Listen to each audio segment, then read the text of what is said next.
दर्शकवृन्द भूपेन्द्र र भूपेन्द्रको दाजु भुन्टीको घरमा पुगेका थिए, तर पनि भुन्टीको परिवारहरू खुसी थिएनन्, किनभने अब भूपेन्द्रसँग नपठाउने उनीहरूले विचार गरिसकेका छन्। र यता भूपेन्द्रको दाजु भने अब आफ्नो भाइ र बुहारीलाई मिलाएर हाँसी हाँसी आफ्नो घरतिर लाने विचारमा आएका थिए भने भूपेन्द्र चाहिँ कहाँबाट हुन्छ, उसको र मेरो सम्बन्ध विच्छेद नै गर्नुपर्छ भन्ने त्यो हिसाबले आएको थियो।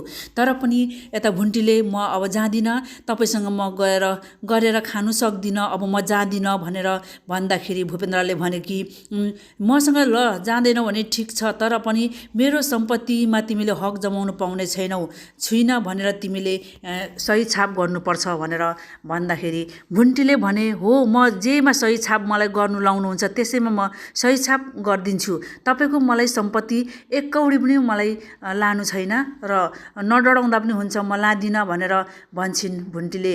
आखिरी मलाई माया गर्ने मान्छेले त मलाई माया गरेको छैन भने त्यो मान्छेको सम्पत्ति किन मलाई चाहियो र मलाई एक कौडी पनि मलाई सम्पत्ति चाहिँदैन, तपाईँको केही चाहिँदैन भनेर भुन्टीले भन्दाखेरि भूपेन्द्र फनक्कै त्यहाँबाट अनि फर्केर आउँछन् र भूपेन्द्रको दाजु चाहिँ हात जोडेर माफी माग्दा पनि होइन, अब हाम्रो छोरी हामी दिन सक्दैनौँ भन्दाखेरि उसको त्यहाँबाट शिर ढलेपछि उसलाई अब अर्कै मोडमा हुन्छ।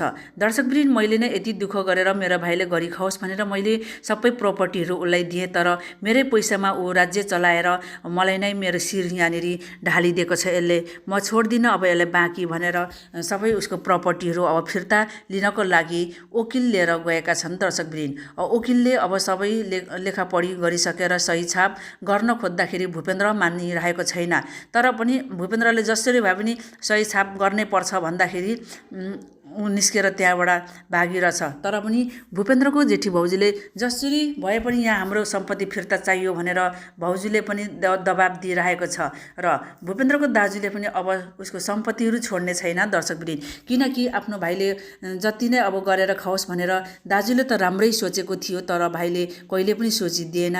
त्यही गाडी बङ्गला पैसाहरूमा ऊ राज्य चलाएर अरू केटीसँग रमाउँदै हिँड्यो, आफ्नो श्रीमती सोझी भुन्टीलाई हेला गरेर घरदेखि निकाल्यो।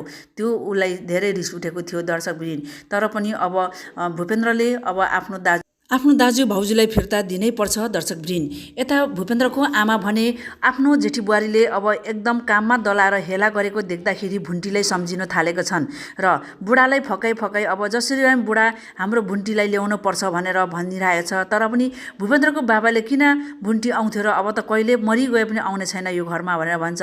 होइन, जे भए पनि फकाएर एकचोटि ल्याउनु पर्छ बुढा भनेर भन्छ। ल अब म बुझ्छु नि भनेर सुकुमायासँग कल लागेको हुन्छ। दर्शकवृन्द, सुकुमायाले अब पठाउँछन् पठाउँदैन के हुन्छ अब अर्को